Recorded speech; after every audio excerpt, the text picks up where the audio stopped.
ತಾರೀಕು ಇವತ್ತು 11, ನಾಳೆ 12ನೇ ತಾರೀಕು. ನನ್ನ ಸಿಗ್ನೇಚರ್ ಫೋರ್ಜರಿ ಮಾಡಿ ಸಿಕ್ಕಾಕೊಂಡಿರೋ ಪೊಲೀಸ್ ಆಫೀಸರ್ ಮೇಲ್ಗಡೆ ಟ್ರಯಲ್ ಇದೆ ಅರ್ಕಲ್ಗೂಡು PCJ JMFC ಕೋರ್ಟಲ್ಲಿ.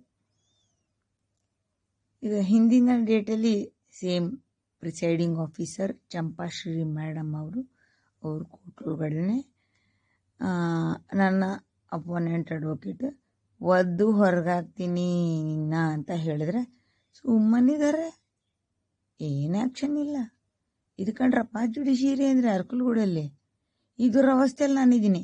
ಸೊ ನಾನು ಹಳೆ ಕಾಲದಲ್ಲಿ ಹೆಂಗೆ ಕೇಳ್ತಿದ್ನಿ, ನೋಡ್ರಪ್ಪ ನಮಗೆ ಕೋರ್ಟ್ ಒಳಗಡೆ ಸೆಕ್ಯೂರಿಟಿ ಇಲ್ಲ, ಯಾಕಂದರೆ ಅಲ್ಲಿರೋ ಮೆಜಿಸ್ಟ್ರೇಟ್ಗಳಿಗೆ ಆ ಸೀಮೆ ಬುದ್ಧಿನೇ ಇಲ್ಲ.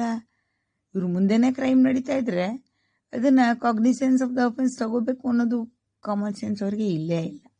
ಆಯಿತಾ, ಇಂಥ ಕೋರ್ಟ್ಗೆಲ್ಲ ನಾವು ಹೋಗ್ಬಿಟ್ಟು ಗಿರ್ಗಿಮೆಂಟ್ ಎಲ್ಲ ಮಾಡ್ಕೊಂಡು ಕೂತ್ಕೋಬೇಕು. ನಾನಂತೂ ಬರ್ಕೊಟ್ಟಿದ್ದೀನಿ. ಏನಂತ ನೋಡ್ರಪ್ಪ, ಈ ಮೇಡಮ್ಗೆ ಮತ್ತು ಹಿಂದಗಡೆ ಇದ್ದಿದ್ದ POಗಳಿಗೆ ಬಾಯಲ್ಲಿ ಹೇಳಿದೆ. ಹಿಂದಗಡೆ ಈ ಕರೆಂಟ್ಲಿ ಯಾರು ಮಾಡ್ತಿದ್ದಾರೆ ಟ್ರಯಲ್, ಚಂಪಾ ಶ್ರೀ, ಈ ಮೇಡಮ್ಗೆ ರೈಟಿಂಗಲ್ಲಿ ಬರ್ಕೊಟ್ಟೆ. ನೋಡ್ರಿ ಮೇಡಮ್, ನನಗೆ ಯಾವುದೇ ಥರದ 1, 10, 11, 20 ಹೀಗೆಲ್ಲ ಮಾಡ್ಕೊಂಡು ಕೂತಿದ್ದಾರೋ ಬೇಕಂತಲೇ ಎವಿಡೆನ್ಸಲ್ಲಿ ಲಿಸ್ಟ್ಗಳು. ಇವ್ರದ್ದು ಯಾರ್ದು ನೆಸೆಸಿಟಿ ಇಲ್ಲ. ಅದರೊಳಗಡೆ ಡಾಕ್ಟರ್ ಅರುಣ್ ಕುಮಾರ್ IPS, ಅವರು ಉಡುಪಿ ಇಲ್ದರು ಮಂಗಳೂರಲ್ಲಿ SP ಅವರು ಇದ್ದಾರೆ. ಏನವ್ರು ಮಾಡಬೇಕು, ಇಲ್ಲಿ ಬಂದು ಎವಿಡೆನ್ಸ್ ಹೇಳ್ಬೇಕಂತೆ, ಈ ಕೇಸನ್ನು ಫೈಲ್ ಮಾಡಿ ಅಂತ ಅರ್ಕಲ್ಗೂಡು ಪೊಲೀಸರಿಗೆ ಆರ್ಡರ್ ಮಾಡಿದ್ದು ನಾನು ಅಂತ. ಕೇಳ್ರಪ್ಪ, ಇಂತಿಂಥ ಎವಿಡೆನ್ಸ್ ಲಿಸ್ಟ್ ಎಲ್ಲನೂ ಮಾಡಿದ್ದಾರೆ ತಪ್ಪಿಸ್ಕೊಳ್ಳೋಕ್ಕೆ, ಅಂದರೆ ಡ್ರ್ಯಾಗ್ ಮಾಡೋಕ್ಕೆ ಕೋರ್ಟಿಂದು ಟ್ರಯಲ್ನ. ಅಷ್ಟು ದೊಡ್ಡ ಆಫೀಸರ್ನ ಇಷ್ಟು ಓಪನ್ ಆ್ಯಂಡ್ ಶಟ್ ಕೇಸ್ಗೆ ಲಿಸ್ಟ್ ಮಾಡಿದ್ದಾರೆ ಅಂತೇಳಿದರೆ ಆ ಪೊಲೀಸರನ್ನೇ ಪ್ರೊಟೆಕ್ಟ್ ಮಾಡ್ಕೊಳ್ಳೋಕ್ಕೆ ಮಾಡಿರೋ ಕಳ್ಳ ವ್ಯವಹಾರ. ಆಯಿತಾ, ಇಂಥ ಇನ್ನೊಂದು ಖಡ್ಗ ಇದಾವೆ ಇನ್ನೂ ಒಂದಷ್ಟು. ನಾನು ಹೇಳಿದೆ, ಈ ಪ್ರೀವಿಯಸ್ಲಿ ಇದ್ದಿದ್ದ ಪ್ರಿಸೈಡಿಂಗ್ ಆಫೀಸರ್ಗಳಿಗೆ ಓಪನ್ ಕೋರ್ಟಲ್ಲಿ, ನೋಡ್ರಿ ಮೇಡಮ್, ಈ ಕೇಸು ಚಾರ್ಜ್ ಶೀಟ್ ಆಗಿರೋದೇನೆ FSL ರಿಪೋರ್ಟಲ್ಲಿ ಬಂದಿರೋ ರಿಪೋರ್ಟಿನ ಮೇಲೆ. ಹಾಗಾಗಿ ಆ FSL ರಿಪೋರ್ಟಿಗೆ ರಿಪೋರ್ಟ್ ಬರೋಕ್ಕೆ ಏನೇನೆಲ್ಲ ಪ್ರಕ್ರಿಯೆ ಮಾಡಿದ್ದಾರೆ ಪೊಲೀಸರು, ಅದಕ್ಕೆಲ್ಲ 1ರಿಂದ 12, 28 ಜನ ಈ ಇನ್ವೆಸ್ಟಿಗೇಷನ್ ಆಫೀಸರ್ಗಳು ನನ್ನಿಂದ ಅವರಿಗೆ ವರ್ಗಾವಣೆ ಮಾಡಿದ್ದೆ, ಅಲ್ಲಿಂದ ವರ್ಗಾವಣೆ ಮಾಡಿದ್ದೆ, ಇದೇ ಹೇಳಕ್ಕಂತ ಬರ್ಬೇಕಂತೆ. ಅವರು ಬರೋದಿಲ್ಲ, ಬೇಕಂತಲೇ ಹಿಂಗೆ ಡ್ರ್ಯಾಗ್ ಮಾಡ್ಕೊಂಡು ಹೋಗೋಕ್ಕೆ ಅಂತಂದ್ಬಿಟ್ಟು ಕಳ್ಳಾಡ್ಕೊಂಡು ಈ ಇವ್ರದ್ದು ಕಡೆ ಲಾಸ್ಟ್ ಬ್ರೆತ್ ತನಕ ಕೇಸನ್ನ ಡ್ರ್ಯಾಗ್ ಮಾಡಿ ಮುಗಿಸಾಕ್ಬಿಡ್ಬೇಕು ಅನ್ನೋ ಕಳ್ಳ ಇಂಟೆನ್ಷನ್ ಇಟ್ಕೊಂಡು ಮಾಡಿರೋದು ಇವರು. ಹಾಗಾಗಿ FSL ರಿಪೋರ್ಟ್ ಮೇಲ್ಗಡೆ ನೀವು ಡಿಸಿಷನ್ ತಗೊಳ್ಳಿ. ನನಗೆ ನಾನೇ ಕಂಪ್ಲೇನೆಂಟ್ ಆಗಿ ನಾನೇ ಪಾರ್ಟಿ ಇನ್ ಪರ್ಸನ್ ವಾದ ಮಾಡ್ತಿರೋದ್ರಿಂದ ಇದರಿಂದ ಏನಕ್ಕೆ ಕೆಟ್ಟದು ಆದರೆ ನನಗೆ ಅಪೋಸಿಟ್ ಏನಾರು ಬರೋಂಗಾದರೆ ಅದ್ರದ್ದು ಪೂರ ರೆಸ್ಪಾನ್ಸಿಬಿಲಿಟಿ ನಾನೇ ತಗೋತೀನಿ. ನನಗೇನಾದ್ರು ಅಪೋಸಿಟ್ ಬಂದರೆ ಜಡ್ಜ್ಮೆಂಟ್ ನನಗೆ ಅಪೀಲ್ ಮಾಡೋಕ್ಕೆ ಮತ್ತೇನು ಮಾಡೋಕ್ಕೆ ಡಿಸಿಷನ್ನು ನಾನೇ ತಗೋತೀನಿ. ಹಾಗಾಗಿ ಈ ಪರ್ಟಿಕ್ಯುಲರ್ ಕೇಸಲ್ಲಿ FSL ರಿಪೋರ್ಟ್ ಮೇಲ್ಗಡೆ ಡಿಸಿಷನ್ ತಗೊಂಡು ಕೇಸ್ನ ಡಿಸ್ಪೋಸ್ ಮಾಡಿ ಅಂತೇಳಿ ಪ್ರೇ ಮಾಡಿದೆ. ಇವರು ನನ್ನ ಅಪೋನೆಂಟ್ಗಳಿದಾರಲ್ಲ, ಅಡ್ವೊಕೇಟ್ಗಳು ಮತ್ತು ಪೊಲೀಸರು ಮತ್ತು ಇನ್ನೂ ಯಾರೆಲ್ಲ ಸೇರ್ಕೋತಾರೋ ಯಾರಿಗೆ ಗೊತ್ತು, ಅವರೆಲ್ಲ ಈ ಎಸ್ಪೆಷಲಿ ನನ್ನ ಅಪೋನೆಂಟ್ ಹಿಂಗೆ ಹೇಳಬೇಕು ನಾನು. ಇವ್ರು ಹೇಳಿದ್ರು 4 ಪೇಜ್ ಬರೆದಿದ್ದೆ ನಾನು, ಸ್ಕ್ರಿಪ್ಟ್ ಕ್ಲೀನಾಗಿ ಕಾಣಿಸ್ತದೆ. ನನ್ನ ಹ್ಯಾಂಡ್ ರೈಟಿಂಗು ನಮ್ಮ POಗಳು ಚಂಪಾಶೆಟ್ಟಿ ಹ್ಯಾಂಡ್ ರೈಟಿಂಗಿಂತ ಚೆನ್ನಾಗಿದೆ. ಆಯಿತಾ, ಆರ್ಡರ್ ಶೀಟಲ್ಲಿರೋ ಅವ್ರದ್ದು ಜಲೇಬಿ ಇದನ್ನು ಓದ್ತಾರೆ ಅಂತ ಅನ್ನೋದಾದರೆ ನನ್ನ ಅಪೋನೆಂಟ್ ಅಡ್ವೊಕೇಟ್ಗಳು ನಂದು ಪೇಪರ್ಗಳು ಓದಬೇಕಾಗಿತ್ತು. ಸ್ಕ್ರಿಪ್ಟ್, ಹ್ಯಾಂಡ್ ರಿಟರ್ನ್ ಸ್ಕ್ರಿಪ್ಟ್, ಅದನ್ನು ಬರೆಯೋಕ್ಕೆ ನನಗೆ ಅವಕಾಶ ಉಂಟು ಏನರಲ್ಲಿ, ಜುಡಿಷಿಯರಿಯಲ್ಲಿ. ಆದರೆ ಆ ಪಿ ಒಗಳು ಏನು ಜಲೇಬಿ ಬರೆದಿದ್ದಾರೋ ಆರ್ಡರ್ ಶೀಟಲ್ಲಿ, ಇದ್ರದ್ದು ನನ್ನ ಹತ್ರ ಕಾಪಿ ಇದೆ, ಕೋರ್ಟ್ ಕಾಪಿ. ಅದನ್ನ ಬರೆಯಕ್ಕೆ ಹೈಕೋರ್ಟಿಂದ ಪರ್ಮಿಷನ್ ಇಲ್ಲ ಅವ್ರಿಗೆ, ಆರ್ಡರ್ ಮಾಡಿದ್ದಾರೆ. No presiding officer, magistrates especially trial ಕೋರ್ಟಲ್ಲಿ ಅವರು ಟೈಪ್ ಮಾಡಬೇಕು, ಟೈಪ್ ಮಾಡಿಸಿ ಆಮೇಲೆ ಸೈನ್ ಮಾಡಬೇಕು, ಹೊರತು ಸ್ಕ್ರಿಪ್ಟ್ ಗೀಜೋಂಗಿಲ್ಲ ಆರ್ಡರ್ ಶೀಟಲ್ಲಿ ಅಂತ ಅಂದ್ಬಿಟ್ಟು. ಎಷ್ಟೊಂದು ವರ್ಷಗಳಾಯ್ತು ಇದು ಬಂದು. ಈಗ ಬಂದು ಕೂತಿರೋ ಈ ಚಂಪಾಶ್ರೀ ಅನ್ನೋ ಪ್ರಿಸೈಡಿಂಗ್ ಆಫೀಸರ್ಗೆ ಅಷ್ಟು ಕಾಮನ್ ಸೆನ್ಸ್ ಇಲಾಖೆ ಇಲ್ಲ. ಅಂದ್ರೂ ಇವ್ರು ಕೊಡೋ ಜಡ್ಜ್ಮೆಂಟ್ ನಾವು ಕೇಳಕ್ಕೆ ಅಂತ ಈ ಕೋರ್ಟ್ಗೆ ಹೋಗಿ ಅಂತ ಅಂದ್ಬಿಟ್ಟು ನನಗೆ ಜಸ್ಟಿಸ್ ನಾಗಪ್ರಸನ್ನ ಅವರು ಹೈಕೋರ್ಟಲ್ಲಿ ಹೇಳಿದ್ದಾರೆ, ನಮಗೆ ಹಿಂಗೆ ಕಣಮ್ಮ ಇರೋದು, ನೀವು ಇಲ್ಲೇ ಮಾಡಿ ಮೇಡಮ್ ಸರ್ ಡಿಸಿಷನ್. ಯಾಕಂತ ಹೇಳಿದ್ರೆ ಈ ನನ್ನ ಅಪೋನೆಂಟ್ ಮನುಷ್ಯ ಯಾರು ನನ್ನ ಸಿಗ್ನೇಚರ್ ಫೋರ್ಜರಿ ಮಾಡಿ ಅಕ್ಯೂಸ್ಡ್ ಜಾಗದಲ್ಲಿ ನಿಂತ್ಕೋತಿದ್ದಾರೋ ಈ ಕೇಸಲ್ಲಿ, ಆ ಕೇಸ್ ನಂಬರ್ 1351/2022 ಆಯ್ತಾ. ಇವರು ಕ್ವಾಶ್ ಮಾಡಕ್ಕೆ ಅಂತ ಅಂದ್ಬಿಟ್ಟು ನೋಡ್ರಿ ಈ ಕೇಸು ಸುಳ್ಳು ನೋಡ್ರಿ, FSL ರಿಪೋರ್ಟ್ ಬಂದಿದೆ, ಈ ಕೇಸು ಸುಳ್ಳು. FSL ರಿಪೋರ್ಟಲ್ಲಿ ಹೇಳಿದ್ದಾರೆ ಇದು ಅಪ್ಪಟ ಫೋರ್ಜರಿ ಆಗಿರೋದು ಸತ್ಯ. ಅಡ್ಮಿಸಬಲ್ ಇನ್ ಆಲ್ ಕೋರ್ಟ್ಸ್, ನೆಸೆಸಿಟಿನೇ ಇಲ್ಲ. ನಾವು ಬಂದ್ಬಿಟ್ಟು ನಮ್ಮ ಕಡೆ ಹ್ಯಾಂಡ್ ರೈಟಿಂಗ್ ಎಕ್ಸ್ಪರ್ಟ್ ಬಂದ್ಬಿಟ್ಟು ಅದನ್ನ ಕೋರ್ಟಲ್ಲಿ ಬಂದು ಹೇಳೋದು. ಅಂದ್ರೂ ಕೋರ್ಟ್ ಏನಾದ್ರು ಕೇಳಿದ್ರೆ ಬರ್ತೀವಿ ನಾವು ಹೇಳಕ್ಕೆ ಅಂತ ಅಂದ್ಬಿಟ್ಟು FSL ಅಲ್ಲಿ ರಿಪೋರ್ಟ್ ಬರ್ತಾರೆ. ಅದು ಏನು, ಅದು ಇಂಕ್ ಸುರಿದು ಡಿಸ್ಟ್ರಾಯ್ ಮಾಡಿದ್ದ ಈ ಸಿಗ್ನೇಚರ್ ನಂದು. ಯಾವುದನ್ನ ಫೋರ್ಜರಿ ಮಾಡಿದ್ದಾರೆ, ನಾನು ಮಾಡಿಲ್ಲ, ಯಾರ ಪೊಲೀಸರು ಮಾಡಿದ್ದಾರೆ. ಅದ್ರ ಮೇಲ್ಗಡೆ ಇಂಕ್ ಸುರಿದು ಡಿಸ್ಟ್ರಾಯ್ ಮಾಡಿದ್ದಾರೆ, ಯಾರಿಗೂ ಕಣ್ಣಿಗೆ ಕಾಣಿಸ್ಬಾರ್ದು ಅಂತ ಅಂದ್ಬಿಟ್ಟು. ಅದನ್ನ ಗ್ರೀನ್ ಲೈಟಲ್ಲಿ, ಬ್ಲೂ ಲೈಟಲ್ಲಿ, ಇನ್ನೊಂದು ಲೈಟಲ್ಲಿ, ಎಂತೆಂಥದೋ ಲೈಟಲ್ಲಿ ಎಲ್ಲ ತಗೊಂಡು ಯೂಸ್ ಮಾಡಿ ಅದನ್ನ ರಿಟ್ರೈವ್ ಮಾಡಿ ಅದ್ರ ಮೇಲ್ಗಡೆ ಅದರಲ್ಲಿರೋ ಅಕ್ಷರಗಳನ್ನ ನೋಡಿ ಆಮೇಲೆ ಕೊಟ್ಟಿರೋ FSL ರಿಪೋರ್ಟ್. ಅದು FSL ಅಂದ್ರೆ ಫೋರೆನ್ಸಿಕ್ ಲ್ಯಾಬ್ ಅಂತ ಅರ್ಥ, ಫೋರೆನ್ಸಿಕ್ ಸೈನ್ಸ್ ಲ್ಯಾಬ್ ಅಂತ ಅರ್ಥ. ಅದು ಸಿಕ್ಕಾಬಟ್ಟೆ ಈ ನೋಡ್ರಿ, ನಿಮ್ಮ ಅದರಲ್ಲಿ ಬರೋದು ಏನಿರುತ್ತೆ, CBI ಜನಗಳು ಅದ್ರ ಮೇಲ್ಗಡೆ ಡಿಪೆಂಡ್ ಆಗ್ತಾರೆ FSLದು ರಿಪೋರ್ಟ್ಗಳ ಮೇಲ್ಗಡೆ. ಈಗ ಇಷ್ಟು ದೊಡ್ಡ ಆರ್ಗನೈಸೇಷನ್ ಕೊಟ್ಟಿರೋ ರಿಪೋರ್ಟ್ನ ಇವರು ಅದ್ರ ಮೇಲ್ಗಡೆ ನೀವು ಜಡ್ಜ್ಮೆಂಟ್ ಪಾಸ್ ಮಾಡಿ ಮೇಡಮ್ ಅಂತ ಅಂದ್ಬಿಟ್ಟು ನಾನು ಪ್ರೇ ಹೇಳಿದ್ರೆ ಫಸ್ಟ್ ಆಫ್ ಆಲ್ ಹೇಳಿದೆ, ಸುಮ್ಮನೆ ಹೇಳಿದೆ ಕೋರ್ಟಲ್ಲಿ ಹೇಳಿ, ಇವು ನನಗೆ ಆರ್ಡರ್ ಮಾಡ್ತಿದ್ದೀರಾ ಅಂತ ಕೇಳ್ತಾರೆ ನನಗೇನೆ. ನಾನು ಹೆಂಗೆ ಆರ್ಡರ್ ಮಾಡೋಕ್ಕಾಗುತ್ತೆ, ಕೆಳಗಡೆ ಇದ್ದೀನಿ ನಾನು, ಕ್ಲೈಂಟ್ ಕೋರ್ಟಿಂದು. ಕೇಳ್ರಿ, ಬೇಕಂತಾನೆ ಈ ಥರ ಹೆರಾಸ್ ಮಾಡೋಕ್ಕೆ ಮನುಷ್ಯರನ್ನ ಹಿಂಗೆಲ್ಲ ಮಾಡ್ತಾರೆ ನೋಡ್ರಿ ಜನಗಳನ್ನ. ಎಂತೆಂಥ ಈ ಟ್ರಯಲ್ ಕೋರ್ಟಿಂದ ಪ್ರಿಸೈಡಿಂಗ್ ಆಫೀಸರ್ಗಳು ಅರ್ಧಂಬರ್ಧ ನಾಲೆಡ್ಜ್ ಇಟ್ಕೊಂಡು ಬರೋರು ಮಾಡ್ತಾರೆ. ಅಂಥದ್ರಲ್ಲಿ ಇವ್ರ ಹತ್ರ ನಾವು ಏನು ಹೋಪ್ ಇಟ್ಕೊಳ್ಳೋಣ. 12ನೇ ತಾರೀಕು ಟ್ರಯಲ್ ಇದೆ ಕೋರ್ಟಲ್ಲಿ. ಏನಕ್ಕೆ ಪ್ರೀವಿಯಸ್ಲಿ ನಾನು ಹ್ಯಾಂಡ್ ರಿಟರ್ನ್ ಏನು ಕೊಟ್ಟಿದ್ದೆ, ಏನಕ್ಕೆ ಹೇಳಿದ್ರೆ ರಿಕ್ವೆಸ್ಟ್ ಮಾಡಿದ್ದೆ, ಮೆಮೊ ಫೈಲ್ ಮಾಡಿದ್ದೆ ಕೋರ್ಟಿಗೆ. ಇದ್ರ ಮೇಲ್ಗಡೆ ಅಷ್ಟೇ ನೀವು ಆರ್ಡರ್ ಮಾಡಿ ನೀವು ಕೋರ್ಟ್ ಡಿಸ್ಪೋಸ್ ಮಾಡಿ ಇನ್ನೇನು ಕನ್ಸಿಡರ್ ಮಾಡೋದು ಬೇಕಾಗಿಲ್ಲ. ಇನ್ಯಾವುದ ದೊಡ್ಡ ದೊಡ್ಡ ಮನುಷ್ಯರು ಈ ಸಿಗ್ನೇಚರ್ ಫೋರ್ಜರಿನ ಯಾವುದು ಪ್ರೂವ್ ಆಗಿ ಹೋಗಿದೆಯೋ FSL ಮೇಲ್ಗಡೆ ಅದನ್ನ ಟ್ರಯಲ್ ಮಾಡೋಕ್ಕೆ ದೊಡ್ಡ ದೊಡ್ಡ IPS ಆಫೀಸರ್ಗಳು ಪಾಪ ಎಷ್ಟು ಆನೆಸ್ಟ್ ಇದ್ದಾರೆ ಅವರು. ಸಿಕ್ಕಾಬಟ್ಟೆ ಪೇಪರ್ಲೆಲ್ಲ ಎಷ್ಟು ಜನಗಳು ಅವ್ರ ಮೇಲೆ ಪಾಸಿಟಿವ್ ಬರೀತೀರ ಗೊತ್ತಾ. ಯಾರು ಅಂತ ಇನ್ನೂ ನಿಮಗೆ ರೆಕಗ್ನೈಸ್ ಆಗಿಲ್ಲ ಅಂತ ಹೇಳಿದ್ರೆ ಹೇಳ್ತೀನಿ ನೋಡಿ. ಈ ಪೊಲಿಟಿಷಿಯನ್ಗಳು ಯಾರೋ ಕರಪ್ಟ್, ಮಂಡ್ಯದಿಂದ ಅವ್ರಿಗೆ ಬರೀ 2 ತಿಂಗಳು ಅಥವಾ 3 ತಿಂಗಳಿಗೂ ಟ್ರಾನ್ಸ್ಫರ್ ಮಾಡಾರಂತೆ. ಅರುಣ್ ಆಯ್ತಾ, ಅರುಣ್ ಕುಮಾರ್ ಅಂತ ಕರೀತಾರೆ. ಅವರು MBBS ಓದ್ಬಿಟ್ಟು UPSC ಕ್ಲಿಯರ್ ಮಾಡಿಬಿಟ್ಟು IPS ಆಫೀಸರ್ ಆಗಿರೋದು. ಅವ್ರು ಯಾವಾಗ ಪ್ರೊಬೇಷನರಿ ಪೀರಿಯಡಲ್ಲಿದ್ದರು 2017ರಲ್ಲಿ ಹೊಳೆ ನರಸೀಪುರದಲ್ಲಿ. ಆವಾಗ ನನ್ನ ಜೊತೆ ಮಾತಾಡಿಯವರು, ಹೌದು ಇದು ಎಳೆ ಮಕ್ಕಳು ಕಾಣಿಸ್ತದೆ ಅಲ್ಲಿ ಆಯ್ತಾ, ನನ್ನ ಹೆಸರು ವಿಜಯ ಭಾರತಿ, ಅದರೊಳಗಡೆ J ಲೆಟರ್ ಇದೆಯಲ್ಲ ಮಧ್ಯದಲ್ಲಿ, ಅದನ್ನ ಹೆಂಗೆ ಬರೀತಾರಪ್ಪ, LKG UKG ಮಕ್ಕಳಾರು ಸರಿ ಹೆಂಗೆ ಬರೀತಾರೆ ಅಲ್ವಾ ಕರೆಕ್ಟಾಗಿ, ಹೆಂಗಿದೆಯೋ ಇಂಗ್ಲೀಷ್ ಲೆಟರ್ ಹಂಗೆ ಬರೀತಾರೆ. ಆದರೆ ಈ ಮಹಾಶಯರು ನನ್ನ ಸಿಗ್ನೇಚರ್ ಫೋರ್ಜರಿ ಮಾಡಿರೋರು ಮಿಡಲ್ ಆಫ್ ದ ವರ್ಡಲ್ಲಿ ಲೋವರ್ ಕೇಸ್ ಲೆಟರ್ ನಾನು ಸೈನ್ ಮಾಡೋದು, ಇವರು ಅಪ್ಪರ್ ಕೇಸ್ ಲೆಟರ್ ಬರೆದವರು ಮೇಲ್ಗಡೆ ಬಾರ್ ಬರೆದಿದ್ದಾರೆ. ಅದ್ರ ಮೇಲ್ಗಡೆ ಜೆ ಹೆಂಗೆ ಬರ್ತೀವಿ, ಕಡೆ ಲೆಫ್ಟ್ ಸೈಡ್ಗೆ ತಿರುಗಿಸ್ತೀವಿ, ಕೆಳಗಡೆ ಬಾಟಮ್ ಅಲ್ವಾ, ಯು ಶೇಪ್ಡ್ ಬಾಟಮ್ ಏನು ತಿರುಗಿಸ್ತೀವಿ ಅದನ್ನು ಲೆಫ್ಟಿಗೆ ತಿರುಗಿಸ್ತೀವಿ ಅಲ್ವಾ.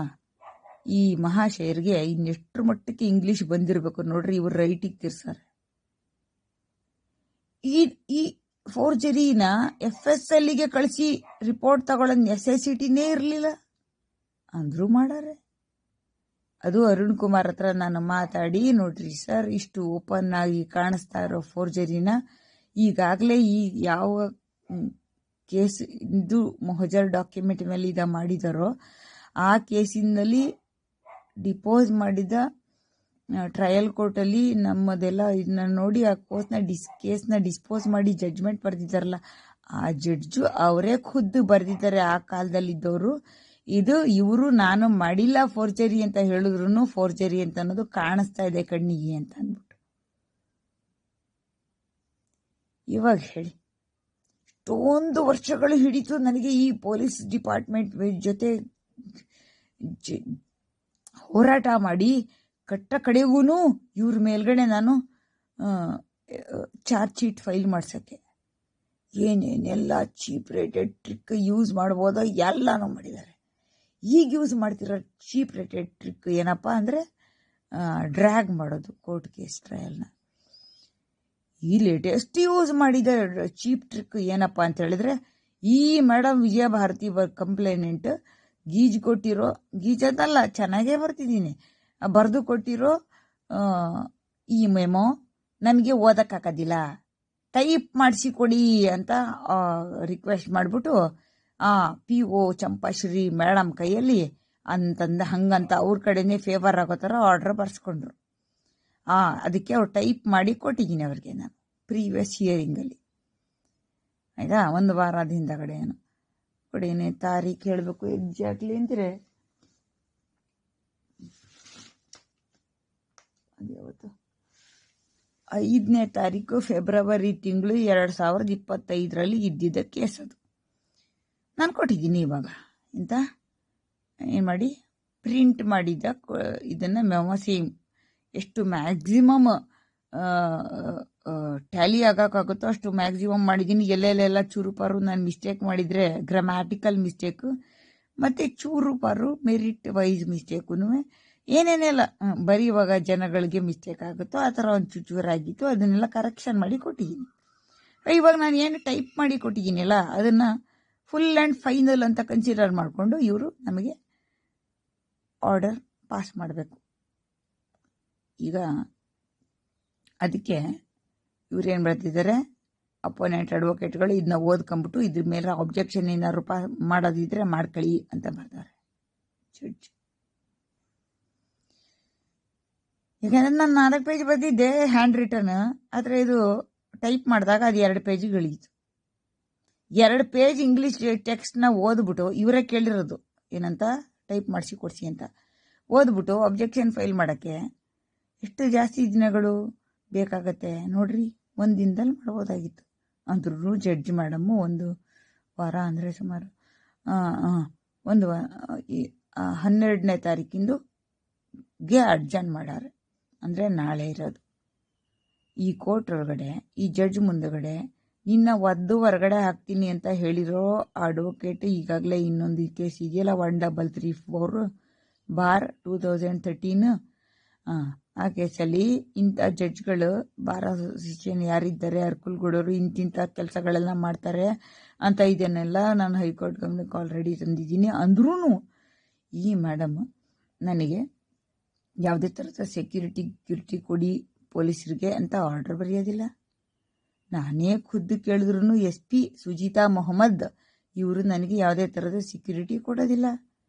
ನೋಡ್ರಪ್ಪ, ನಾನು ಹಿಂಗೆ ಹೋಗ್ತಾ ಇದ್ದೀನಿ, ನನ್ನ ಮಧ್ಯದಲ್ಲಿ ಕೊಲೆ ಮಾಡೋ ಚಾನ್ಸ್ ಇರ್ತದೆ ಅಂತ 112 ಡಿಸ್ಟ್ರೆಸ್ ನಂಬರ್ ಡಯಲ್ ಮಾಡಿದ್ರು ಅವ್ರು ನನಗೆ ನಿನ್ನೆ ನಾನು ಮಾಡಿದ್ದೆ, ನನಗೆ ಮೂಲಭೂತ ಸೌಕರ್ಯ ಕೊಟ್ಟಿಲ್ಲ ನೋಡ್ರಿ ಇವರು, ಸೆಕ್ಸ್ ಕಡೆಯಿಂದ ಪಂಚಾಯತಿ ಕಡೆಯಿಂದ ಅಂತ ಹೇಳಿದರೆ ಅವರು ಏನರಮ್ಮ ಯಾರು ಚೀಪ್ ರೇಟೆಡ್ ಕಾನ್ಸ್ಟೇಬಲ್ ಇರ್ತಾರೆ ಅಲ್ಲಿ ಒಂದೊಂದು ಅಲ್ಲಿ ಕೂತ್ಕೊಳ್ಳೋರು ಆಯಿತಾ, ಹೆಂಡ ಗಿಂಡ ಕುಡಿಯೋರು, ಟೈಮ್ ಪಾಸ್ ಮಾಡ್ಕೊಂಡು ನಿದ್ದೆ ಮಾಡೋರು ಅಂಥವ್ರೇ ಇರೋದು.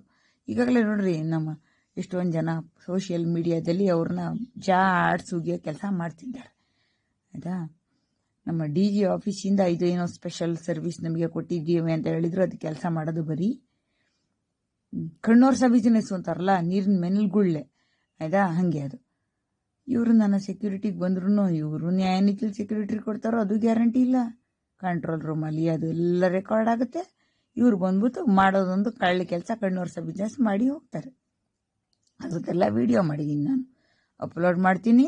ಯಾರಿಗೆಲ್ಲ ಇಂಟ್ರೆಸ್ಟ್ ಇರ್ತದೆ ಅವರೆಲ್ಲ ನೋಡ್ಕೊಳ್ಳಿ ಅದನ್ನು.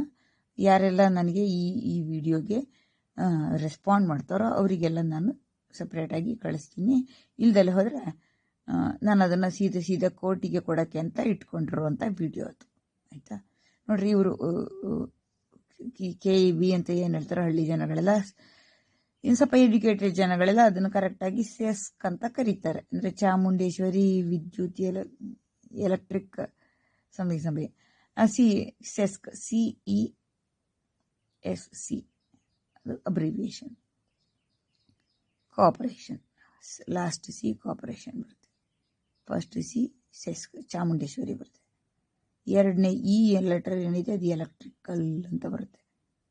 ಮಧ್ಯದಲ್ಲಿ ಏನು ಉಳಿತು? S ಒಂದು ಉಳಿತು. ಎಸ್ಸಿಗೆ ಏನು ನಾನು ಬರೀಬೇಕು? ಚಾಮುಂಡೇಶ್ವರಿ ಎಲೆಕ್ಟ್ರಿಕಲ್ ಸರ್ವಿಸ್ ಇರೋದೇನ ಕಾರ್ಪೊರೇಷನ್ ಇರಬೇಕು. ಕಾರ್ಪೊರೇಷನ್ ಗ್ಯಾರಂಟಿಡ್ ಆಯ್ತಾ. ಸೆಸ್ಕ್, ಈ ಸೆಸ್ಕ್ ಮತ್ತು ಲೈನಿಂದು 3 ಜನ ಲೈನ್ಮನ್ಗಳು. ನಾನು ಒಬ್ಬರು ಬಂದಿದ್ರೆ ಸಾಕಾಗಿತ್ತು, ಇದನ್ನು ಸರಿ ಮಾಡೋಕ್ಕೆ 3 ಜನ ಬಂದ್ಬಿಟ್ಟು ನನ್ನ ಮೇಲ್ಗಡೆನೆ ಅದೇನೋ ಪ್ಲಾನಿಂಗ್ ಗೀನಿಂಗ್ ಎಲ್ಲ ಮಾಡಿಕೊಂಡು ನಾವು ಸರಿಯಾಗಿದ್ದೀವಿ ನಿಮ್ಮದೇ ಸರಿಯಿಲ್ಲ ಅಂತ ಒಂದು ಅಟರ್ ನಾನ್ಸೆನ್ಸ್ ಡೈಲಾಗ್ ಹೊಡೆದೋಗೋಕ್ಕೆ ಅಂತ ಬಂದಿದ್ರು. ಇವರು ಮೊದಲೇ ಪ್ರಿಪೇರ್ ಆಗಿ ಬಂದಿದ್ರು. ಇವ್ರ ಕಡೆನೇ ಇರೋದು ಫಾಲ್ಟ್. ನನ್ನ ಲೈನಿಗೆ, ನನ್ನ IP ಸೆಟ್ಟಿಗೆ ಪವರ್ ಸಪ್ಲೈ ಬರೋದಿಲ್ಲ, ಹಾಗಾಗಿ ನನಗೆ ಶುದ್ಧ ಕುಡಿಯುವ ನೀರಲ್ಲ. ಮೇಲ್ಗಡೆ ನಾವು ಡೊಮೆಸ್ಟಿಕ್ ವಾಟರ್ ಸಪ್ಲೈ ಅಂತ ಹೇಳ್ತಾರಲ್ಲ, ಮನೆ ಬಳಕೆ ನೀರು ಅದೂ ಇಲ್ಲ, ಇರಿಗೇಷನ್ಗೂ ಇಲ್ಲ ಅಂತ ಅಂದ್ಬಿಟ್ಟು ನಾನು ಕಂಪ್ಲೇಂಟ್ ಮಾಡಿದ್ದಕ್ಕೆ ಅದಕ್ಕೆ ಹ್ಯಾಂಡಲ್ ಮಾಡೋಕ್ಕಂತ ಇವ್ರು ಬಂದಿದ್ರು. ನೋಡ್ರಿ, 3 ಜನ ಬೇಕಾಗಿದ್ದಿದ್ದು ಒಬ್ಬರೇ ಆಯಿತಾ. ಅದು ಯಾಕಾಗತ್ತೆ ಅಂತ ಹೇಳಿದ್ರೆ ಹಿಂದಗಡೆ ಎಲ್ಲ ಟ್ಯಾಪಿಂಗ್ ಮಾಡ್ಕೊಂಡು ಕೂತಿದ್ದಾರೆ. ಅಕ್ರಮದಲ್ಲಿ ಟ್ಯಾಪ್ ಮಾಡ್ತಾರಲ್ಲ IP ಸೆಟ್ಗಳಿಗೆ ಅಂಥವ್ರು. ಹಾಗಾಗಿ ನನಗೆ ವೋಲ್ಟೇಜ್ ಬರೋದಿಲ್ಲ, ನಮ್ಮ IP ಸೆಟ್ ರನ್ ಆಗೋದಿಲ್ಲ. ಇದು ಪ್ರಾಬ್ಲಮ್.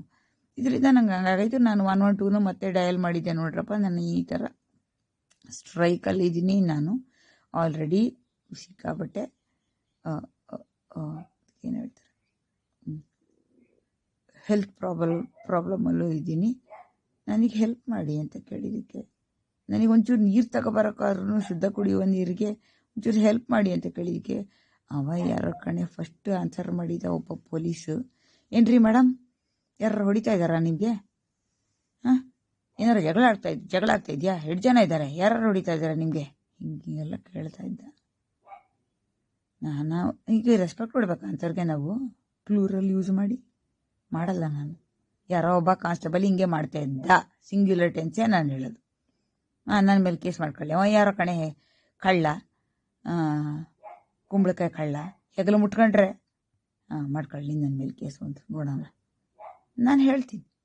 ಅದು ಯಾಕೆ ಗೊತ್ತಾ, ಇದರಲ್ಲಿ ನಾವು ಮಾತಾಡೋ ಮಾತುಗಳೆಲ್ಲ ಅಲ್ಲಿ ಕಂಟ್ರೋಲ್ ರೂಮಲ್ಲಿ ರೆಕಾರ್ಡ್ ಆಗ್ತವೆ. ಅವ್ರು ಯಾರೋ ನ್ಯಾಯ ನೀತಿಲಿರ್ತಾರೆ ಅಂತ ಅಸ್ಯೂಮ್ ಮಾಡ್ಕೊಂಡ್ರೆ ಈ ಕೊಡಲೇಬೇಕಾಗ್ತದೆ. ನಾ ಡಯಲ್ ಮಾಡಿದ್ದೀನಲ್ಲ, ಎಷ್ಟೋ ತನಕ ಮಾತಾಡಿದ್ದು ನನ್ನ ಫೋನ್ ಹೇಳ್ತದಲ್ಲ, ಅಷ್ಟೊತ್ತು ತಕ್ಕದ ಕಾನ್ವರ್ಸೇಷನ್ನು ಪೊಲೀಸರು ಕೊಡಲೇಬೇಕಾಗುತ್ತೆ ಕೋರ್ಟಿಗೆ. ಅವಾಗ ಅವರೇ ಸಿಕ್ಕಾಕೊಳ್ಳೋದಲ್ಲ. ಹಾಗಾಗಿ ಅವ್ರ ಕೇಸು ಬಸ್ ಮಾಡೋಕ್ಕೆ ಹೋಗೋದಿಲ್ಲ, ಮರ್ಯಾದೆಲಿ ಇರ್ತಾರೆ ಆಯಿತಾ. ಆಮೇಲೆ ಮತ್ತೆ ನನಗೆ ರಿಪೀಟೆಡ್ ಇದು ಕ್ಲೋಸ್ ಆಗಿಲ್ಲ ಅಂತ ಮತ್ತೆ ರಿಪೀಟೆಡ್ಲಿ ಇನ್ನೊಂದಿಬ್ರು ಮಾಡಿದ್ರು. ಅವ್ರು ಯಾರ ಕಡೆ ಬಂದಿದ್ರು, ಅವರು ಅಷ್ಟೇ ಬಂದು ಏನೂ ಮಾಡಲಿಲ್ಲ. ಈ ಸೆಸ್ಕಿನ ಜನಗಳಿರೋ ತನಕ ಇದ್ಬಿಟ್ಟು ಅವ್ರು ಹೋಗೋಕ್ಕಿಂತ ಮುಂಚೆ ಕಡೆನೇ ಕದ್ದೋಡ ಹೋಗ್ಬಿಟ್ರು. ನಾನು ಕೇಳಿದ್ದೆ, ನೋಡ್ರಪ್ಪ ನನಗೊಂಚೂರು ಕುಡಿಯೋ ನೀರಿಗೆ ಒಂದು 20 ಟ್ಯಾಂಕ್ ಇದ್ದು ನನಗೆ ಎತ್ಕೊಬರೋಕ್ಕಾಗೋದಿಲ್ಲ, 20 ಲೀಟ್ರ್, ಒಂಚೂರು ಹೆಲ್ಪ್ ಮಾಡಿ ನಿಮ್ಮ ಜೀಪಲ್ಲಿ ಅದರಲ್ಲಾರು. ಆಮೇಲೆ ನನಗೆ ಊಟಕ್ಕೆ ಒಂದು ಸ್ವಲ್ಪ ತಿಂಡಿ ಏನಾದ್ರು ಒಂದು ಸ್ವಲ್ಪ ತಿನ್ನೋಕ್ಕೆ ಇನ್ನೊಂದಷ್ಟು ದಿನ ಸರ್ವೈವೇಟ್ ಆಗೋಕ್ಕೆ ಅಂತ ಅಂದ್ಬಿಟ್ಟು ಏನು ಬೇಕೋ ನಾನು ತೊಗೊಂಬರ್ತೀನಿ. ಅಲ್ಲಿ ಸರ್ಕಲಲ್ಲಿ ಕಮರ್ಷಿಯಲ್ ಜಾಗ ಏನಿದೆಯೋ ನಮ್ಮ ಊರಲ್ಲಿ, ಅಲ್ಲಿ ಒಂಚೂರು ಹೆಲ್ಪ್ ಮಾಡಿ ಅದಕ್ಕೆ. ಅದೂ ಬರುತ್ತೆ ಡಿಸ್ಟ್ರೆಸ್ ನಂಬರಲ್ಲಿ. ಇದು ಅರ್ಥನೇ ಆಗೋದಿಲ್ಲ ಈ ಪೊಲೀಸರಿಗೆ. ಕದ್ದೋಡೋದ್ರು ಅವರು. ಸೊ ಅವ್ರ ಕಡೆಯಿಂದಲೇ ಇವ್ರ ಕಡೆಯಿಂದಲೂ ಹಂಗಾಯ್ತು ನನಗೆ. ಇನ್ನು ನನಗೆ ಸೆಕ್ಯೂರಿಟಿ ಕೊಡಿ ಕೋರ್ಟಿಗೆ ಹೋಗೋಕ್ಕೆ ಅಂತ ಹೇಳಿದ್ರೆ ಇವ್ರು ಕೊಡ್ತಾರಾ? ನಿನ್ನೆ ದಿನ SP ಮೇಡಮ್ ಬರ್ತೀನಿ ನಾನೇ ಅಂತ ಅಂದ್ಬಿಟ್ಟು ಸುಳ್ಳು ವಾದ ಮಾಡಿಬಿಟ್ಟು ನನಗೆ ಅವ್ರೂ ಡಿಚ್ ಮಾಡೋರೆ ನನ್ನ. ಆಮೇಲೆ ಮತ್ತೆ ತಿರ್ಗಾ 2 ಸಲ 3 ಸಲ ಕಾಲ್ ಮಾಡಿದ್ದೆ, ಎಲ್ಲಿದ್ದೀರಿ ನೀವು ಬರ್ತೀನಿ ಅಂತ ಹೇಳಿದ್ರಲ್ಲ ಅಂತ ಕೇಳೋಕ್ಕೆ ಅಂತ. ಅವ್ರು ಆನ್ಸರೇ ಮಾಡಲಿಲ್ಲ ಕಾಲು. ನೋಡ್ರಿ ಪೊಲೀಸರು ಅಂದರೆ ಹಿಂಗಿರ್ತಾರೆ ಆಯಿತಾ, ಜುಡಿಷಿಯರಿ ಅಂದರೆ ಹಂಗಿರ್ತದೆ, ಪ್ರೀವಿಯಸ್ಲಿ ಹೇಳಿದ್ನಲ್ಲ ಆಗಲೇ ಹಂಗಿರ್ತದೆ. ಹಂಗಿರುವಾಗ 12ನೇ ತಾರೀಕು ನಾನು ನಮ್ಮದು ಹುಟ್ಟದಿಂದಲೇ ಹೋರಾಟದ ಸ್ವಭಾವ ಅಲ್ವಾ, ಹಾಗಾಗಿ ನಾನು ಸತೋಗ ಲೆವೆಲಲ್ಲಿ ಇದ್ರೂ ಪರವಾಗಿಲ್ಲ ಹೋಗೋಕ್ಕೆ ಟ್ರೈ ಮಾಡ್ತೀನಿ, ಕೋರ್ಟ್ ರೀಚ್ ಆಗೋಕ್ಕೆ. ಅಲ್ಲಿಗೆ ಹೋಗ್ಬಿಟ್ಟು ಆ ಜಡ್ಜ್ಗೆ ಕೇಳೋಣಂತೆ, ನೋಡೋಣ ಏನು ಮಾಡ್ತಾರೆ. ಆಬ್ಜೆಕ್ಷನ್ ಫೈಲ್ ಮಾಡ್ತಾರಂತೆ ಅವ್ರೇನೋ ಕಣೆ, ಅದನ್ನು ಮಾಡ್ತಾರೋ ಇಲ್ವೋ ಗ್ಯಾರಂಟಿ ಇಲ್ಲ. ಕದ್ದೋಡ್ತಾರೋ ಓಡೋಗ್ತಾರೋ ಏನೋ. ಸುಳ್ಳು EP ಫೈಲ್ ಮಾಡೋದಂತೂ ಮಾಡ್ತಾರಲ್ಲ, ಹೇಳ್ತಾರೆ ನಿರಂತರ. EP ಅಂತ ಹೇಳಿದ್ರೆ ಎಕ್ಸೆಂಪ್ಷನ್ ಪಿಟಿಷನ್ ಅಂತ. ಈ ಅಕ್ಯೂಸ್ಡ್ ಪರ್ಸನ್ನು ಕರ್ಕೊಂಬಂದು ನಿಲ್ಸೋಕ್ಕಾಗ್ದಲೇ ಹೋದರೆ ಅಡ್ವೊಕೇಟ್ಗಳು ಫೈಲ್ ಮಾಡೋ ಸುಳ್ಳು ಪೇಪರ್ ಅದು ಒಂದು. ಅದನ್ನು ಅವರು ಯಾರು ಅಕ್ಸೆಪ್ಟ್ ಮಾಡ್ತಾರಲ್ಲ ಜಡ್ಜ್ಗಳು, ಅದನ್ನು ಅವ್ರು ಟೆಸ್ಟೇ ಮಾಡೋಕ್ಕೋಗೋದಿಲ್ಲ. ಇದು ಎಷ್ಟರ ಮಟ್ಟಕ್ಕೆ ಸತ್ಯ ಇವ್ರು ಹೇಳ್ತಿರೋದು, ಎಷ್ಟರ ಮಟ್ಟಕ್ಕೆ ಸುಳ್ಳು ಅಂತ ಅಂದ್ಬಿಟ್ಟು ಕ್ರಾಸ್ ಕ್ವಶನ್ ಮಾಡಿ, ನೋಡ್ರಿ ನಾನು ಇನ್ವೆಸ್ಟಿಗೇಷನ್ ಮಾಡಿಸ್ತೀನಿ, ಸುಳ್ಳು ಬರ್ದಿದ್ರೆ ಹಿಡ್ಕೋತೀನಿ ಅಂತ ಅದನ್ನೂ ಮಾಡೋದಿಲ್ಲ ಇವರು. EP ಫೈಲ್ಡ್ ಅಕ್ಸೆಪ್ಟೆಡ್ ಇಷ್ಟೇ ಬರೆಯೋದು. ಅದು ಇದೆಯಲ್ಲ ಆ ಕೇಸು 1334 2013 ಯಾವುದಕ್ಕೆ ಜಡ್ಜ್ಮೆಂಟ್ ಬರಿತೀನಿ ಅಂತ ಹೇಳೋರಲ್ಲ 19ಕ್ಕೆ, ಅದು ನೋಡ್ರಿ ಎಷ್ಟು ವರ್ಷ ನಡೆದಿದೆ, 12 ವರ್ಷ ನಡೆದಿದೆ. 12 ವರ್ಷದಲ್ಲಿ ಅಕ್ಯೂಸ್ಡ್ ಜನಗಳು ಬಂದು ನಿಂತ್ಕೊಂಡಿರೋದು 8 ಸಲ ಅಂತ ಅಂದ್ಬಿಟ್ಟು ಆರ್ಡರ್ ಶೀಟ್ ನೋಡಿದ್ರೆ ಗೊತ್ತಾಗುತ್ತೆ. ಕೋರ್ಟ್ಸ್ ಅಂತ ಏನು ಮಾಡಿದ್ದಾರೆ ನಮ್ಮ ಸರ್ಕಾರ, ಸೆಂಟ್ರಲ್ ಗೌರ್ಮೆಂಟಿಂದ ಮೊಬೈಲ್ ಆ್ಯಪ್, ಅದರಲ್ಲಿ ಹೋಗೂ ನೀವು ಕೇಸಿಂದು ಟ್ರಯಲ್ ಹೆಂಗೆ ನಡೆದಿದೆ, ಏನೇನು ಮಾಡಿದ್ದಾರೆ, ಯಾವ್ಯಾವ ದಿನದಲ್ಲಿ ಎಷ್ಟು ದಿನಗಳು ನಡೆದಿದ್ದಾರೆ, ಆ 12 ವರ್ಷಗಳ ತನಕ ಎಷ್ಟು ದಿನಗಳ ಟ್ರಯಲ್ ಮಾಡಿದ್ದಾರೆ, ಇದನ್ನೆಲ್ಲ ನೋಡಿದ್ರೆ ಎಷ್ಟು ದಿನ EP ಫೈಲ್ ಮಾಡಿದ್ದಾರೆ, ಅದರೊಳಗಡೆ ಏನು ಬರೆದಿದ್ದಾರೆ, ಅದನ್ನು ನೀವು ಈ ಕೋರ್ಟ್ಸಲ್ಲಿ ನೋಡ್ಕೊಳ್ಳೋಕ್ಕಾಗಲ್ಲ, ಅದನ್ನು ನಾವು ಕೋರ್ಟಲ್ಲಿ ನೋಡ್ಕೋಬೇಕಾಗತ್ತೆ. ನೋಡಿದ್ರೆ ಗೊತ್ತಾಗುತ್ತೆ ನಿಮಗೆ ಎಷ್ಟು ದಿನ ಅಕ್ಸೆಪ್ಟ್ ಮಾಡಿದ್ದಾರೆ, ಎಷ್ಟು ದಿನ ವಾರಂಟ್ ಇಶ್ಯೂ ಮಾಡಿದ್ದಾರೆ. ವಾರಂಟ್ ಇಶ್ಯೂ ಮಾಡಬೇಕಾಗೇ ಇದ್ದಿದ್ದ ಎಷ್ಟೊಂದು ದಿನಗಳಿದ್ವು, ಅದಕ್ಕೆ ಯಾಕೆ ಮಾಡಿಲ್ಲ ಅಂತಲ್ಲ. ಹಾಗಾಗಿ ಇವ್ರ ಕಡೆಯಿಂದ ನಮಗೆ ಈ ಅರ್ಕಲಗೂಡು ಕೋರ್ಟಲ್ಲಿ ನಮಗೆ ನ್ಯಾಯ ಸಿಗುತ್ತೆ ಅನ್ನೋದು ಗ್ಯಾರಂಟಿ ಇಲ್ಲ.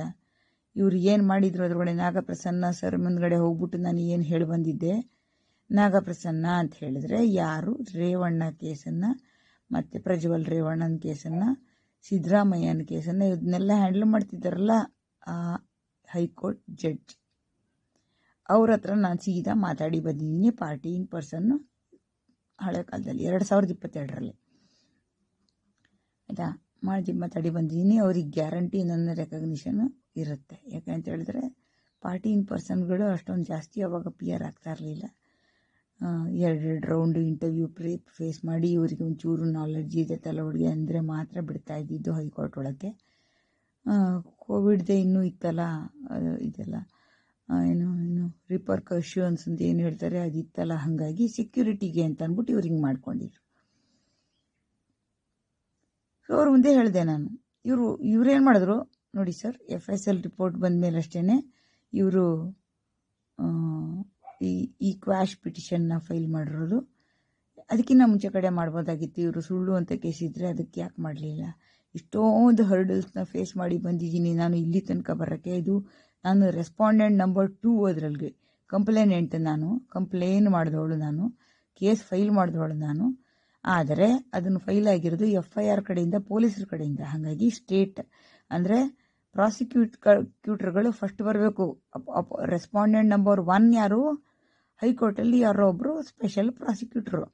ನೋಡ್ರಿ ಇದು ಎಷ್ಟು ಓಪನ್ ಆ್ಯಂಡ್ ಶಟ್ ಕೇಸ್ ಇದೆ, ಎಷ್ಟು ಮುಚ್ಚಾಕಕ್ಕೆ ನೋಡ್ತಿದ್ದಾರೆ ಅಂತ ಅಂದ್ಬಿಟ್ಟು ನೋಡ್ಕೊಳ್ಳೋಕ್ಕೆ, ಪ್ರೂವ್ ಮಾಡೋಕ್ಕೆ ರೆಸ್ಪಾಂಡೆಂಟ್ ನಂಬರ್ 1 ಇಲ್ಲಿ ತನಕ ಆಬ್ಜೆಕ್ಷನ್ನೇ ಫೈಲ್ ಮಾಡಿಲ್ಲ ನೋಡ್ಕೊಳ್ಳಿ ಅಂತ. ಜಡ್ಜಿಗೆ ಗೊತ್ತಾಗೋಯ್ತು ಕಳ್ಳರಲ್ಲಿದ್ದಾರೆ, ಸತ್ಯ ಎಲ್ಲಿದ್ದು ಸುಳ್ಳೆಲ್ಲ ಉಂಟು ಅಂತ ಅಂದ್ಬಿಟ್ಟು ಅವರು ಆರ್ಡರ್ ಮಾಡಿದ್ರು ಪ್ರಾಸಿಕ್ಯೂಷನ್ಗೆ. ಏನಂತ, as early as possible, as tomorrow. ಅಷ್ಟೇ ನಾನು ಕೇಳಿದ್ದು. ಯಾವಾಗ ಬೇಕಮ್ಮ ಡೇಟ್ ಅಂತ ಕೇಳಿದರೆ ಮಧ್ಯಾಹ್ನ ಸರ್ ಅನ್ನುವೆ ನಾನು. ಯಾವಾಗ ಬೇಕಮ್ಮ ಡೇಟ್ ಅಂತ ಕೇಳಿದ್ರೆ ನಾಳೆನೇ ಸರ್ ಅನ್ನುವೆ ನಾನು. ಅಷ್ಟು ಫಾಸ್ಟ್ ನಾನಿದ್ದೆ, ಅಷ್ಟೊಂದು ಕ್ಲಿಯರ್ ನನ್ನ ಕೇಸ್ ಇತ್ತು. ಅಂಥದ್ರಲ್ಲಿ ಜಡ್ಜ್ ಬರೆದ್ರು, FSL ರಿಪೋರ್ಟ್ನ ಫೈಲ್ ಮಾಡಿ ಕೋರ್ಟ್ಗೆ ಅಂತಂದ್ಬಿಟ್ಟು. ಯಾವುದನ್ನು ಬಚ್ಚಿಟ್ಕೊಂಡು ಮುಚ್ಚಿಟ್ಕೊಂಡು ಕೂತಿದ್ರು ಈ ಪ್ರಾಸಿಕ್ಯೂಷನ್, ಪೊಲೀಸ್ ಆ್ಯಂಡ್ ಪ್ರಾಸಿಕ್ಯೂಷನ್ ಜನಗಳು. ಅದರೊಳಗಡೆ ನನ್ನ ಕಡೆ ಬರೆದಿದ್ರಲ್ಲ, ಅದನ್ನು ಬಚ್ಚಿಡಲೇಬೇಕಾಗ್ತದಲ್ಲ. ಓಪನ್ ಆಗಿ ಹೈಕೋರ್ಟಿಗೆ ಕೊಟ್ಬಿಟ್ರೆ ಅವ್ರು ಹೆಂಗೆ ಡಿಸಿಷನ್ ಹೆಂಗೆ ತಗೋತಾರೆ? ಇವ್ರ ಮೇಲೆ ಕೇಸ್ ಹಾಕ್ತಾರೆ, ಸುಳ್ಳೆ ಕ್ವಾಶ್ ಪಿಟಿಷನ್ ಫೈಲ್ ಮಾಡಿದ್ದಾರೆ ಇಲ್ಲಿ ಅಂತ. ಹಂಗೆ ಅವ್ರು ಬಚ್ಚಿಟ್ಕೊಂಡಿದ್ರು. ಆ ಪ್ರಾಸಿಕ್ಯೂಷನ್ ಜನಗಳು ಎಷ್ಟು ದುಡ್ಡು ಕೊಟ್ಟಿದ್ರು ಈ ಪೊಲೀಸರು ಯಾರಿಗೆ ಗೊತ್ತೇ, ಅವನಿಗೆ ಗೊತ್ತು. ಪುಕ್ಸಟೆ ಅಂತೂ ಮಾಡೋದಿಲ್ವಲ್ಲ ಯಾರು. ಕರಪ್ಟ್ ಆಕ್ಟಿವಿಟಿಗಳು ಪುಕ್ಸಟೆ ಎಲ್ಲೂ ಆಗೋದಿಲ್ಲ, ದುಡ್ಡು ತಗೊಂಡೇ ಮಾಡೋದು ಎಲ್ಲರೂ. ಹಾಗಾಗಿ ಆ ಪ್ರಾಸಿಕ್ಯೂಟರ್ಗಳು ಎಷ್ಟು ಇಸ್ಕೊಂಡಿದ್ರು ದುಡ್ಡು ಗೊತ್ತಿಲ್ಲ. ನಾನು ಅವ್ರಲ್ಲೇ ಕೂತಾರ ನೋಡ್ರಿ ಸರ್, ಇಲ್ಲೇ ಕೂತಾರ ನೋಡ್ರಿ, ಅವರು ಮಾಡ್ಬೇಕಾಗಿತ್ತು, ಮಾಡೇ ಇಲ್ಲ, ತೋರಿಸ್ಬಿಟ್ಟೆ ನಾನು ಅವ್ರನ್ನ. ಮಾರ ಯಾರ ಕಣೆ ಅಜಿತ್ ಸುಜಿತ್ ಏನು ಸುಜಿತ್ ಅಲ್ಲ ಏನೋ ಬರ್ದಿದ್ದೀನಿ, ಪ್ರೀವಿಯಸ್ ಯಾವುದೋ ಒಂದು ವಿಡಿಯೋದಲ್ಲಿ ಹೇಳಿದ್ದೀನಿ ಇವ್ರ ಹೆಸರು. ಆ ಮಹಾಶಯ ಸತ್ನೋ ಕೆಟ್ನೋ ಅಂತ ಅಂದ್ಬಿಟ್ಟು ಈ ಇನ್ವೆಸ್ಟಿಗೇಷನ್ ಆಫೀಸರ್ ಯಾರಿದ್ರು ಇಲ್ಲಿ ಹಾಸನ ಡಿಸ್ಟ್ರಿಕ್ಟಲ್ಲಿ, ಚನ್ನರಾಯಪಟ್ಟಣ ಇದರಲ್ಲಿ ತಾಲೂಕಲ್ಲಿ ಎಲ್ಲೋ ಬರುತ್ತೆ ಅದು, ಹಿರಿಸಾವೆ, ಕರೆಕ್ಟ್, ಹಿರಿಸಾವೆ ಅನ್ನೋದು ಒಂದು ಪೊಲೀಸ್ ಸ್ಟೇಷನಿಂದ ಇವುಗಳಿಗೆ ಕಾಂಟ್ಯಾಕ್ಟ್ ಮಾಡಿ ಸತ್ನೋ ಕೆಟ್ನೋ ಅಂತ ಆ ಮನುಷ್ಯ ಜೀಪ್ ಬಿಟ್ಕೊಂಡು ಬಂದು ತಗೊಬಂದು ಕೊಟ್ಟು ಹೋದ್ರಂತೆ ಫೈದಲ್ಲಿ FSL report. Next hearing date FSL report judge ಕೈಯಲ್ಲಿತ್ತು. ಅವ್ರು ಹೇಳಿದ್ರು ನನಗೆ FSL ರಿಪೋರ್ಟ್ ಮೇಲ್ಗಡೆ ಟ್ರಯಲ್ ನಡೆಯುತ್ತಮ್ಮ. ಇವ್ರಿಗೆ ಕರೆದ್ರು, ಯಾರು ನನ್ನ ಅಪೋನೆಂಟ್ ಅಡ್ವೊಕೇಟ್ಗಳು, ಯಾರ ಹಾಸನದಿಂದ ಮೂರ್ತಿ ಅನ್ನೋರು ಫೈಲ್ ಮಾಡಿದ್ರು, ಬತ್ತಲೇ ಇರಲಿಲ್ಲ ಕೋರ್ಟ್ಗೆ. ಒಂದೇ ಒಂದಿನ ಅಷ್ಟೇ VCಯಲ್ಲಿ ಅಪಿಯರ್ ಆಗಿದ್ರು. ಅವ್ರ ಮುಖಗಳನ್ನು ನಾನು ಅಲ್ಲೇ ನೋಡ್ಕೊಂಡಿದ್ದು. ಅದು ಬಿಟ್ಟರೆ ಈ ಮನುಷ್ಯ ಯಾರು, ಎಲ್ಲಿದ್ದಾರೆ, ಏನು ಕತೆ, ಒಂದು ಕತೆ ನಮ್ಗೆ ಗೊತ್ತಿರಲಿಲ್ಲ. ಸಣ್ಣ ಸಣ್ಣ ಪುಟ್ಟ ಅಡ್ವೊಕೇಟ್ಗಳನ್ನ ಕಳಿಸೋರು ಏನು ಮಾಡೋಕ್ಕೆ, ಅವ್ರದ್ದು ಮೆಸೇಜನ್ನ ಕೋರ್ಟಿಗೆ ಮುಟ್ಸೋಕ್ಕೆ ಅಂತ ಇರ್ತಾರಲ್ಲ ಆ ಥರ. ಇದು ಫೈನಲ್ ಡೇ ಬಂದ್ಬಿಡ್ತು, ಕೂತ್ಕೆಗೆ ಬಂದ್ಬಿಟ್ಟು ದೇವಿಗೆ ಕೂತ್ಕೆ ಕೂಯ್ದೋಗೋ ಲೆವೆಲ್ಗೆ, ಮಾನ ಮರ್ಯಾದೆ ಹರಾಜಾಗೋ ಲೆವೆಲ್ಗೆ. ಅದ್ರ ಮೇಲ್ಗಡೆ ನಾಗಪ್ರಸನ್ನ ಜಡ್ಜ್ ಏನಾರು ಆರ್ಡರ್ ಬರೆದಿದ್ರೆ, ಸುಳ್ಳು ಕೇಸ್ ಫೈಲ್ ಮಾಡಿದ ಇದ್ರ ಮೇಲ್ಗಡೆ, ಆ ಅಡ್ವೊಕೇಟ್ ಮೇಲ್ಗಡೆ ಮತ್ತು ಆ ಪಿಟಿಷನರ್ ಮೇಲ್ಗಡೆ, ಇಬ್ಬರು ಮೇಲ್ಗಡೆನೂ ಇಮಿಡಿಯೇಟ್ ಆ್ಯಕ್ಷನ್ ತಗೊಂಡಿರ್ತಾ ಇದ್ರು. ಅವರಷ್ಟು ಸ್ಟ್ರಿಕ್ಟ್ ಜಡ್ಜು. ಹಾಗಾಗಿ ಈ ಅಡ್ವೊಕೇಟ್ಗಳು ಯಾರು ಫೈಲ್ ಮಾಡಿದ್ರಲ್ಲ, ನಾವು ವಾಪಸ್ ತಗೋತೀವಿ ಕೇಸು ಸರ್ ಅಂತ ಅಂದ್ಬಿಟ್ಟು ಕೇಸನ್ನ ವಾಪಸ್ ತಗೊಂಡು ಫೀಲ್ಡ್ ಬಿಟ್ಟು ಓಡೋದ್ರು ಶಿವ ಅಂತ. ನಾನು ಹೇಳಿದೆ, ಸರ್ ಇದು ಅಲ್ಲಿ ಟ್ರಯಲ್ ನಡೆಯೋದು ನ್ಯಾಯನೀತಿಲಿ ಗ್ಯಾರಂಟಿ ಇಲ್ಲ, ನೀವೇ ಇಲ್ಲೇ ಮಾಡಿಬಿಡಿ. ಯಾಕೆಂತ ಹೇಳಿದ್ರೆ ನಿಮ್ಮ ಕೋರ್ಟ್ಗೇನೆ ಆಲ್ರೆಡಿ ಇವರು ಏನು ಪಿಟಿಷನ್ ಫೈಲ್ ಮಾಡಿದಾರೋ, ಕ್ವಾಶ್ ಪಿಟಿಷನ್ನು, ಅದರೊಳಗಡೆ ಏನು ಅಫಿಡವಿಟ್ ಕೊಟ್ಟಿದ್ದಾರೋ ಅದು ಸುಳ್ಳು, ತಪ್ಪು, ಮೋಸ ಮಾಡ್ತಿದ್ದಾರೆ ನಿಮಗೇನೆ ಅಂತ ನಾನು ಇಲ್ಲಿ ನನ್ನ ಅಬ್ಜೆಕ್ಷನಲ್ಲಿ ಡೀಟೇಲ್ ಆಗಿ ಬರೆದಿದ್ದೀನಿ ಅಲ್ವಾ. ಹಾಗಾಗಿ ಇವ್ರ ಮೇಲೆ ಏನೇ ಆ್ಯಕ್ಷನ್ ತಗೋಬೇಕು, ಯಾವ ಕೋರ್ಟಿಗೆ ಸುಳ್ಳು ಅಫಿಡವಿಟ್ನ ಫೈಲ್ ಮಾಡ್ತಾರೋ ಆ ಕೋರ್ಟ್ನ POಗಳೇನೆ ತಗೋಬೇಕು ಅಲ್ವಾ. ಹಿಂಗೆ ನಾನು ಓದಿರೋ ಲಾ ಬುಕ್ಗಳಲ್ಲಿ ಹಿಂಗಂತ ಉಂಟು ಅಂತ ಕೇಳಿದಕ್ಕೆ ನಾಗಪ್ರಸನ್ನ ಜಡ್ಜ್ ಏನು ಹೇಳಿದ್ರು, ಟ್ರಯಲ್ ನಡೆಯುತ್ತಮ್ಮ ಅರ್ಕಲ್ಗೂಡು ಕೋರ್ಟಲ್ಲಿ, ಇವ್ರ ಕೇಸ್ ವಾಪಸ್ ತಗೋತೀನಿ ಅಂದರೆ ನಾನು ಕೊಡಲೇಬೇಕಾಗತ್ತೆ, ನಂಗೆ ಬೇರೆ ವಿಧಿ ಇಲ್ಲ ಅಂತ ಅಂದ್ಬಿಟ್ಟು ಅಂದ್ರೂ ನಾ ಬಿಡಲಿಲ್ಲ. ಆಯಿತು ಸರ್ ವಾಪಸ್ ತಗೊಳ್ಳಿ, ನೋ ಪ್ರಾಬ್ಲಮ್. ಆದರೆ ಇವರು ನಿಮ್ಮ ಕೋರ್ಟ್ಗೆ, ಈ ಹೈಕೋರ್ಟ್ ಆಫ್ ಕರ್ನಾಟಕಕ್ಕೆ ಸುಳ್ಳು ಅಫಿಡವಿಟ್ ಸಲ್ಲಿಸಿದ ಅಪರಾಧದ ಮೇಲ್ಗಡೆ ನೀವು ತಗೊಳ್ಳಿ ಆ್ಯಕ್ಷನ್ನು ಅಂತ ಕೇಳಿದಕ್ಕೆ ಅವರು ಅದಕ್ಕೂ ತಗೊಂಡಿಲ್ಲಪ್ಪ. ಅಲ್ಲೂ ಏನೋ ಹರ್ಡಲ್ ಇಟ್ಟರಂತೆ ಜುಡಿಷಿಯರಿ ಕಡೆಯಿಂದ, ಹಂಗಂತ ಏನೋ ಅವರು ಹೇಳಿದ್ರು ನನಗೆ. ಅವರಿಗೆ ಟ್ರಯಲ್ ನಡೆಯುತ್ತೆ ಅಶ್ಯೂರ್ಡ್ 2022ರಲ್ಲಿ ಅವ್ರು ಹೇಳಿದ್ದು. ಈಗ ನಾವೆಲ್ಲಿದ್ದೀವಿ, 2025ರಲ್ಲಿದ್ದೀವಿ, ಇನ್ನೂ ಇದೇ ನಡೀತಾ ಇದೆ. ಬೇಸಿಕ್ಸ್ ಎವಿಡೆನ್ಸೇ ಸ್ಟಾರ್ಟ್ ಆಗಿಲ್ಲ. ಬರೀ EP ಫೈಲ್ ಮಾಡೋದು, ಸುಳ್ಳೆ ತಪ್ಪಿಸ್ಕೊಂಡು ಹೋಗೋದು, ಅಡ್ವೊಕೇಟ್ಗಳು ಚೇಂಜ್ ಮಾಡ್ಕೊಳ್ಳೋದು, ಅವ್ರ ಬದಲು ಇವ್ರು ಬರೋದು, ಅವ್ರು ಬರೋದು, ಹ್ಯಾಂಡ್ ರೈಟಿಂಗಲ್ಲಿ ಬರ್ಕೊಟ್ರೆ ನಮ್ಗೆ ಬೇಕಾಗಿಲ್ಲ, ಟೈಪಿಂಗ್ ಬೇಕು ಅಂತ ಕೇಳೋದು. ಹೀಗೆ ಕಳ್ವ್ಯವಹಾರ, ಕೋರ್ಟಲ್ಲಿ ನಡೆಯೋ ಕಳ್ವ್ಯವಹಾರ ಇದನ್ನ ಮಾಡ್ಕೊಂಡು ಬರ್ತಾರೆ. ನಾನೀಗ ಇದ್ರ ಮೇಲ್ಗಡೆ ನಾನು ಕೋರ್ಟಿಗೆ ಹೋಗಿ ಹೇಳಬೇಕು ಅಂತ ಹೇಳಿದ್ರೆ ಅದಕ್ಕೆ ನಾನು ರಿಟ್ ಪಿಟಿಷನ್ ಫೈಲ್ ಮಾಡೋಕ್ಕಾಗತ್ತೆ ಅನ್ಸುತ್ತೆ. ನೋಡ್ರಿ, ನಾನು ಇದ್ದೀನಿ ಈ ದುರವಸ್ಥೆಯಲ್ಲಿ. ನನಗೆ ಯಾರು ಹೆಲ್ಪ್ ಮಾಡೋಕ್ಕೆ ಅಂತ ಹೈಕೋರ್ಟಲ್ಲಿ ಯಾರು ಅಡ್ವೊಕೇಟ್ಗಳಿದ್ರೆ ಒಂದು ಸ್ವಲ್ಪ ಮಾಡಿ, ಆಯಿತಾ? ಇಷ್ಟೊಂದು ಡೀಟೇಲ್ ಆಗಿ ನಾನು ನಿಮ್ಗೆ ಹೇಳ್ತಾ ಇದ್ದೀನಿ ಮ್ಯಾಟರ್ ಮಾಡಿ, ಆಯಿತಾ? ನಾಳೆ 11ನೇ ತಾರೀಕು ಈ ಸಿಗ್ನೇಚರ್ ಫೋರ್ಜರಿ ವಾಲ ಕೇಸಿಗೆ ನಾನು ಹೋಗುವಾಗ ನನ್ನ ಜೀವ ಸಿಕ್ಕಾಬಟ್ಟೆ ರಿಸ್ಕಲ್ಲಿರುತ್ತೆ. ಹೇಳ್ತಾ ಇದ್ದೀನಲ್ಲ, ಪೊಲೀಸರಿಗೆಲ್ಲರಿಗೂ ಕಳಿಸ್ತೀನಿ ಈ ವಿಡಿಯೋ. ಎಲ್ಲ ಇಷ್ಟೊಂದು ಜನ, ಎಷ್ಟು ಜನ ಕಾಂಟ್ಯಾಕ್ಟ್ಗಳು ಅವೈಲಬಲ್ ಇದ್ದಾರೋ ಎಲ್ಲರೂ ಟ್ಯಾಗೇ ಮಾಡ್ತೀನಿ. Karnataka state police, high court of Karnataka, ಇದೆ ಇವ್ರನ್ನೆಲ್ಲ, ಆಯಿತಾ? ನನಗೆ ಸೆಕ್ಯೂರಿಟಿ ವ್ಯವಸ್ಥೆ ಮಾಡಬೇಕಾಗಿರೋದು ಯಾರ್ದು ಜವಾಬ್ದಾರಿಯೋ ಅವರು ಮಾಡ್ತಾರೆ. ಮಾಡಲಿಲ್ಲ ಅಂತ ಹೇಳಿದ್ರೆ ಅವ್ರದ್ದೆಲ್ಲ ರೆಸ್ಪಾನ್ಸಿಬಿಲಿಟಿ ಉಂಟು ಅಂತ ಅರ್ಥ. ಅದು ಅಲ್ಲದೆ ನಮ್ಮ ಅರ್ಕಲ್ಗೂಡು ಕೋರ್ಟಲ್ಲಿ ಇನ್ನೂ ಕ್ಯಾಮ್ರಾ ಇನ್ಸ್ಟಾಲ್ ಮಾಡಿಲ್ವಲ್ಲ. ಸುಮ್ಮನೆ ಅಲ್ಗೊಂದು ವೈರಿಂಗ್ ಮಾಡಿ, ಸುಮ್ಮನೆ ಅಲ್ಗೊಂದು ಕ್ಯಾಮ್ರಾ ಫಿಕ್ಸ್ ಮಾಡಿ ಬಿಟ್ಟಿದ್ದಾರೆ ಅಷ್ಟೇ ಹೊರತು ಅದು ಇನ್ನೂ ಚಾಲೂ ಮಾಡಿಲ್ಲ, ಚಾಲ್ತಿಯಲ್ಲಿ ಇಲ್ಲ. ಹಾಗಾಗಿ ಇಲ್ಲಿ ತನಕ ಏನೇನೆಲ್ಲ ಅಟ್ರಾಸಿಟೀಸ್ ಮಾಡ್ಕೊಂಬಂದಿದ್ದಾರೋ ಅದನ್ನೆಲ್ಲ ಈಗಲೂ ಮಾಡೋಕ್ಕಾಗುತ್ತೆ. ಆ ಇಂಕ್ ಸುರಿದು ಡಿಸ್ಟ್ರಾಯ್ ಮಾಡಿರೋ ಡಾಕ್ಯುಮೆಂಟ್ ಏನಿದೆಯಲ್ಲ, ಅದು ಇದೇ ಕೋರ್ಟ್ ಕೇಸಿಂದು ಫೈಲಲ್ಲಿದೆ. ಅದನ್ನು ಹರಿದು ಬಿಸಾಕಾಗತ್ತೆ ಅವರಿಗೆ. ಆಗುತ್ತೆ, ಮಾಡ್ತಾರೆ. ಅಷ್ಟು ಚೀಪ್ ರೇಟೆಡ್ ಕ್ರಿಮಿನಲ್ಸ್ ಇದ್ದಾರೆ ಅಲ್ಲಿ ಅರ್ಕಲ್ಗೂಡು ಕೋರ್ಟಲ್ಲಿ. ಜಡ್ಜ್ ಮುಂದಗಡೆ ನನ್ನ ಹೊಡಿತೀನಿ ಬಡಿತೀನಿ ಬಾಗ್ಲಾಕೊಂಡು ಕೋರ್ಟಿಂದು. ಇಮ್ಯಾಜಿನ್, ಇದನ್ನೆಲ್ಲ ನನಗೆ ಹೈಕೋರ್ಟಿಗೆ ಬರ್ದು ರಿಪೋರ್ಟ್ ಮಾಡಿದ್ದೀನಿ ಆಲ್ರೆಡಿ. ಏನಾಯಿತು? ಕ್ಯಾಮ್ರಾ ವ್ಯವಸ್ಥೆ ಮಾಡಿದ್ರು, ಅದು ಕ್ಯಾಮ್ರಾ ಇನ್ಸ್ಟಾಲ್ ಮಾಡೋದಿಲ್ಲ ಇವರು. ಅದನ್ನು ನಾ ಬರ್ದೆ, ನೋಡ್ರಿ ಸರ್ ನೀವು ಕೊಟ್ಟು ಕಳಿಸಿದ್ರು ಇವ್ರು ಇನ್ಸ್ಟಾಲ್ ಮಾಡ್ತಿಲ್ಲ ಅಂತ ಅಂದ್ಬಿಟ್ಟು ಹೈಕೋರ್ಟ್ಗೆ. ಅದಾದ ಮೇಲ್ಗಡೆ ವೈರಿಂಗ್ ಮಾಡೋಗಿದ್ದಾರೆ, ಅದಾದ ಮೇಲ್ಗಡೆ ಕ್ಯಾಮ್ರಾಗಳು ಫಿಕ್ಸ್ ಮಾಡಿ ಹೋಗಿದ್ದಾರೆ, ಇನ್ನೂ ಆ್ಯಕ್ಟಿವ್ ಇಲ್ಲ. ಇದನ್ನೆಲ್ಲಾನು ವಿತ್ಹೆಲ್ಡ್ ಮಾಡ್ತಾ ಇರೋದು, ಬೇಕಂತಲೇ ಅವಾಯ್ಡ್ ಮಾಡ್ತಾ ಇರೋದು. ನೋಡ್ರಿ ಯಾರು ಮಾಡ್ತಾರೆ, ಯಾರು ಸಿಗಾಕೊಂಡವ್ರೋ ಅವರೇನೆ, ಅವ್ರು ಮಾಡಿಸ್ತಿರ್ತಾರೆ. ಕಡೆಯಿಂದ ಮಾಡಿಸ್ತಾವ್ರೋ, ಯಾವ್ಯಾವ ರಾಜಕಾರಣಿಗಳು ಇನ್ವಾಲ್ವ್ ಆಗಿದ್ದಾರೋ ಇದರಲ್ಲಿ ಅದೆಲ್ಲ ಗೊತ್ತಿಲ್ಲ. ಯಾವ್ಯಾವ ಪಾರ್ಟಿ ಜನಗಳು ಇನ್ವಾಲ್ವ್ ಆಗಿದ್ರು ಅದೆಲ್ಲ ನಂಗೆ ಗೊತ್ತಿಲ್ಲ. ಇದ್ದಾರೆ, ಗ್ಯಾರಂಟಿ ಇದ್ದಾರೆ. ಯಾಕಂದ್ರೆ ಅಲ್ಲಿ ಇಷ್ಟು ದೊಡ್ಡದು ಮಾಡಬೇಕು ಇವರು ಭಂಡತನ ಅಂತ ಹೇಳಿದ್ರೆ ಗ್ಯಾರಂಟಿ ಇರ್ತಾರೆ ಅವರೆಲ್ಲ. ಸೊ ಕೇಸ್ ಭಾಳ ಸಿಂಪಲ್, ಫೋರ್ಜರಿ ಅಷ್ಟೇ ಅಂತ ನೀವೆಲ್ಲ ಜನ ತಿಳ್ಕೊಬೇಡಿ. ಯಾಕಂದರೆ ಇದು ಸಿಕ್ಕಾಬಟ್ಟೆ ಸೀರಿಯಸ್ ಕೇಸು. ನಾಗಪ್ರಸನ್ನ ಅವರ ಟೇಬಲ್ಗೆ ಹೋಗಿ ಬಂದಿರೋ ಕೇಸು, ಆಯಿತಾ?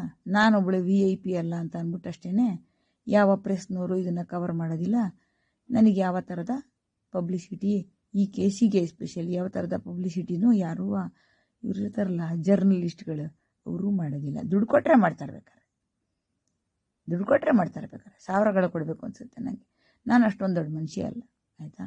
ಹಾಗಾಗಿ ಎಷ್ಟು ಜನಗಳು ನನ್ನ ಫಾಲೋ ಮಾಡ್ತಿದ್ದಾರೋ ನಿಮಗೆಲ್ಲ ನಾನು ಕೇಳ್ಕೊಳ್ಳೋದು, ಇನ್ನೂ ಒಂದು ಸ್ವಲ್ಪ ಸ್ಪ್ರೆಡ್ ಮಾಡಿ, ಇದು ಹೈಕೋರ್ಟಿನ ಗಮನಕ್ಕೆ ಬರೋ ಥರ ಮಾಡಿ, ಆ DG ಆಫೀಸ್ಗೆ ಬರೋ ಥರ ಮಾಡಿ, IG ಮೈಸೂರು ಯಾರು ಕೂತ್ಕೊಂಡಿದ್ದೀರಾ, IG ಸೌತು ಅವ್ರ ಗಮನಕ್ಕೆ ಬರೋ ಹಂಗೆ ಮಾಡಿ, ನನಗೆ ಒಂದು ಸ್ವಲ್ಪ ಸೆಕ್ಯೂರಿಟಿ ಕೊಡಿಸಿ. ನನಗೆ ಇನ್ನೂ ಎಷ್ಟು ಕೇಸ್ಗಳಿದಾವೋ ನಮ್ಮದು ಸೀರಿಯಸ್ ಕೇಸ್ಗಳು, ಅದನ್ನೆಲ್ಲನೂ ಫೈಟ್ ಮಾಡಿ ಸಾಯಬೇಕು ನಾನು ಅನ್ನೋ ಆಸೆ ಇನ್ನೂ ಇದೆ. ಅದಕ್ಕೆ ಜೀವ ಹಿಡ್ಕೊಂಡು ಕೂತಿದ್ದೀನಿ ನೋಡಿ. ಮೇಡಮ್ SP ನಾನು ಟ್ಯಾಗ್ ಮಾಡ್ತೀನಿ ಇದ್ರೊಳಗಡೆ ಈ ವಿಡಿಯೋಗೆ. ಸೀದಾ ನಾನು ವಾಟ್ಸಪ್ಪಲ್ಲಿ ಲಿಂಕ್ ಕಳಿಸಿದರೆ ಇವರು ನೋಡೋದು ಡೌಟು. ಫೋನ್ ಮಾಡಿದ್ರೇ ಆನ್ಸರ್ ಮಾಡೋದಿಲ್ಲ ಅಂದರೆ ಇನ್ನೆಲ್ಲಿ ಮಾಡ್ತಾರೆ? ಯೂಟ್ಯೂಬ್ಗೆ ಹೇಳ್ತೀನಿ, ಒಂಚೂರು ಅವ್ರಿಗೂ ಕಳಿಸಿಕೊಡಿ ಅಂತ ಅಂದ್ಬಿಟ್ಟು ಯೂಟ್ಯೂಬ್ ಕಳಿಸಿ ಕೊಡ್ತದೆ ಲಿಂಕ್. ನಮ್ಮ ದೇಶದ ವ್ಯವಸ್ಥೆ ಸರಿಯಾಗಿಲ್ಲ ಅಂತ ಹೇಳಿದ್ರೆ ಪರದೇಶದ ವ್ಯವಸ್ಥೆಗೆ ನಾವು ತಗೊಳ್ಳೇಬೇಕಾಯ್ತದಲ್ವೇನ್ರಪ್ಪ ತಾನೆ? ನೋಡಿ, ಇನ್ನು ಎಷ್ಟು ದಿನ ನಡೆಯುತ್ತೆ ನಂದು ಸಂಘರ್ಷ ಅಂತ ಅಂದ್ಬಿಟ್ಟು ಫಾಲೋ ಮಾಡ್ತಾ ಇದ್ದೀನಿ. ನಾನು ಯಾವುದೇ ಥರದ ಜಂಕ್ ಮೀಡಿಯಾಗಳು, ಅದಕ್ಕಿಂತ ಕಂಟೆಂಟ್ ಆ ಥರ ಅಪ್ಲೋಡ್ ಮಾಡೋವಂಥ ಪರ್ಸನ್ ಅಲ್ಲ. ಅಲ್ಲೆಲ್ಲ ಮಾಡ್ತಿದ್ದಾರಲ್ಲ ಪ್ರಯಾಗ್ರಾಜಲ್ಲಿ, ನೋಡ್ರಿ ನಾ ಪ್ರಯಾಗ್ರಾಜಲ್ಲಿದ್ದೀನಿ, ವೀಡಿಯೋ ಮಾಡ್ಕೊಳ್ಳೋದು, ವೀಡಿಯೋ ಮಾಡೋಕ್ಕೆ ಹೋಗೋದು ಯೂಟ್ಯೂಬಲ್ಲಿ, ಜಾಸ್ತಿ ಹಿಟ್ಸ್ ಬರಲಿ, ಜಾಸ್ತಿ ಇದು ಬರಲಿ ಅಂತ ಅಂದ್ಬಿಟ್ಟು ಆಮೇಲೆ ಅದನ್ನು ಮಾರ್ಕೆಟಿಂಗ್ ಜನಕ್ಕೆ ಕೊಡೋದು. ನಿನ್ನೆ ಒಂದು ನ್ಯೂಸ್ ಚಾನಲ್ ಜನ ಅದನ್ನೇ ಹೇಳ್ತಾಯಿದ್ರು, ಈ ಥರ ಎಲ್ಲ ಮಾಡ್ತಾರೆ ನೋಡ್ರಿ ಜನಗಳು, ಈ ಥರ ಏನು ಕಂಟೆಂಟಲ್ಲಿ ಏನು ಇರೋದೇ ಇಲ್ಲ. ಕರೆಕ್ಟ್ ಹೇಳ್ತೀನಿ ಮ್ಯಾಟರ್. ಯಾವುದೋ ಪೋರ್ನೋಗ್ರಫಿ ಅದ್ರ ಮೇಲ್ಗಡೆ ಯಾವುದೋ ರಿಯಾಲಿಟಿ ಶೋ ಅಲ್ಲಿ ಯಾರೋ ಒಂದು 4-5 ಜನ ಗಂಡಸರು ಮತ್ತು ಹೆಣ್ಮಕ್ಳು ಇದ್ರಂತೆ. ಅವರೆಲ್ಲರೂ SEXಗೆ ರಿಲೇಟೆಡ್ ಮ್ಯಾಟರ್ನ ಮಾತಾಡ್ಕೊಂಡು ಅಪ್ಪ ಅಮ್ಮನ ಮೇಲೇನೆ ಮಾತಾಡ್ಕೊಂಡು ಜೋರು ನಗಾಡ್ತಾ ಕೂತಿದ್ರು. ನನಗೂ ತೋರಿಸಿದ್ರು, ನಾನು ನೋಡಿದೆ. ಸಿಕ್ಕಾಪಟ್ಟೆ ಬೀಪ್ ಮಾಡ್ತಾಯಿದ್ರು ಅದನ್ನು ಇದನ್ನು. ಅದು ಯಾವ ಟಿ ವಿಲಿ ಬಂತು? ಇಂಡಿಯಾ ಟಿ ವಿಲಿ, ಇಲ್ದೆಲ್ಲ ಹೋದರೆ ಜಿ ಟಿ ವಿಲಿ, ಸಾರಿ ಆಜ್ ತಕ್ ಟಿ ವಿಲಿ ಯಾವುದೋ ಒಂದರಲ್ಲಿ ಬಂತು. ಅದು ಸ್ಪೆಷಲ್ ಶೋ ಏನು ಮಾಡ್ತಾರೆ 9 ಗಂಟೆಗೆ, ಅದರಲ್ಲಿ ಒಂದು ಕಿ ಬಾತ್ ರಜತ್ ಕಿ ಸಾಥ್ ಇರ್ಬೋದು, ಆಜ್ ಕಿ ಬಾತ್ ಇರ್ಬೋದು. ಇಲ್ದಲ್ಲೇ ಹೋದರೆ ಈ ಬ್ಲ್ಯಾಕ್ ಆ್ಯಂಡ್ ವೈಟ್ ಅಂತ ಒಬ್ಬರು ಸುಧೀರ್ ಚೌಧರಿ ಮಾಡೋ ಶೋ ಅಲ್ಲಿ ಇರ್ಬೋದು. ಅದರಲ್ಲಿರುತ್ತೆ, ಇದರಲ್ಲಿರುತ್ತೆ. ಯಾವುದ್ರಲ್ಲಿರುತ್ತೆ ಗ್ಯಾರಂಟಿ ಮಾಡಿಕೊಂಡು ನೋಡ್ಕೊಳ್ಳಿ. ಇಂತಿಂಥ ಮೀಡಿಯಾಗಳೆಲ್ಲ ಅಪ್ಲೋಡ್ ಮಾಡ್ತಾರೆ ಚೀಪ್ ರೇಟೆಡ್ ಜನಗಳು ಯೂಟ್ಯೂಬ್ಗೆ. ಅಂಥದ್ರಲ್ಲಿ ನಾನು ಮಾಡ್ತಿರೋದು ಎಷ್ಟು ಸೀರಿಯಸ್ ಕಂಟೆಂಟ್ ಅಂತ ಗೊತ್ತಾಗುತ್ತಲ್ವ. ಯಾರ್ಯಾರಿಗೆಲ್ಲ ಗೊತ್ತಾಗುತ್ತೋ ಅವರೆಲ್ಲ ಕಮೆಂಟ್ ಮಾಡಿ, ಫಾರ್ವರ್ಡ್ ಮಾಡಿ. ಎಷ್ಟು ಜನಗಳಿಗೆ, ಮ್ಯಾಕ್ಸಿಮಮ್ ಜನಗಳಿಗೆ ತಲುಪ್ಸೋಕ್ಕಾಗುತ್ತೋ ನೋಡಿ. ನಾನು ಯಾವ ಮಾರ್ಕೆಟಿಂಗ್ ಮಾಡ್ತಿಲ್ಲ. ಕೇಳ್ತದೆ ಯೂಟ್ಯೂಬ್ ಆಗಲೆಲ್ಲ ನನಗೆ. ನೀವು ಎಷ್ಟೊಂದು ಜನ ಕೇಳ್ತಾರೆ ನನಗೆ, ನಾನು ನಿಮ್ಮದು ಕಂಟೆಂಟ್ನ ಮಾರ್ಕೆಟ್ ಮಾಡ್ತೀನಿ, ಐ ಯು ರೆಡಿ ಅಂತ. I should pay something for that. ನಾನು ಅವ್ರಿಗೆ ಹೇಳ್ತೀನಿ, ನಾನು ಯಾವುದೇ ಥರದ ಕಮರ್ಷಿಯಲ್ ಪರ್ಪಸ್ಗೆಲ್ಲ ಕಂಡ್ರಪ್ಪ ಅಪ್ಲೋಡ್ ಮಾಡ್ತಿರೋದು ಯೂಟ್ಯೂಬಲ್ಲಿ ವಿಡಿಯೋಗಳನ್ನ ಅಂತ. ಹಿಂಗುಂಟು ಕತೆ. ಸಾರಿ ಲಾಂಗ್ ಆಗಿದ್ದಕ್ಕೆ ವಿಡಿಯೋ. ಯಾರು ಪೂರ್ತಿ ನೋಡಿದಿರೋ ನನ್ನ ವಿಡಿಯೋ, ಅವರಿಗೆ ದೊಡ್ಡ ಥ್ಯಾಂಕ್ಸ್.